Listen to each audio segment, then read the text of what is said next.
கண்டிப்பா ஹெல்தி கிடையாது. பட் டெஃபினட்டா ஹைஜீனிக். வீட்ல செய்றதால ஆசைக்கு ஒரு தடவ செஞ்சு சாப்பிடலாம். ஸோ ரெஸ்டாரண்ட் ஸ்டைல் கொத்து பரோட்டா ரெசிபி எப்படி செய்யலான்னு பார்க்கலாமா? நான் லெஃப்ட் ஓவர் 3 பரோட்டாவ எடுத்திருக்கேன். சேம் ரெசிபிய சப்பாத்தில கூட செய்யலாம். ஸோ கொரப்பா பல்ஸ் மோட்ல 3 பரோட்டாவையும் மிக்ஸில அடிச்சு வச்சுக்கலாம்.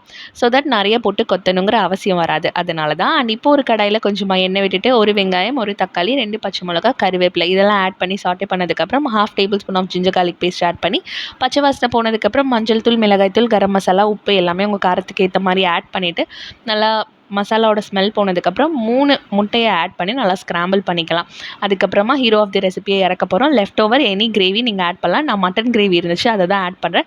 1/2 கப் மாதிரி கிரேவி ஆட் பண்ணியிருந்தேன். 1/4 கப் வந்து முட்டையிலையும் 1/4 கப் பரோட்டாவை ஆட் பண்ணதுக்கப்புறமா ஆட் பண்ணி நல்லா மிக்ஸ் பண்ணதுக்கப்புறமா ஃபைனல் டச்சாக லெமன் ஜூஸ் அண்ட் மல்லி இலை ஆட் பண்ணி நல்லா பெரட்டி விட்டு சூடாக சர்வ் பண்ணால் சூப்பரான ரெஸ்டாரண்ட் ஸ்டைல் கொத்து பரோட்டா ரெசிபி ரெடி. கண்டிப்பாக ட்ரை பண்ணுங்கள். வீடியோ பிடிச்சிருந்தா லைக், ஃபாலோ அண்ட் சப்ஸ்கிரைப்.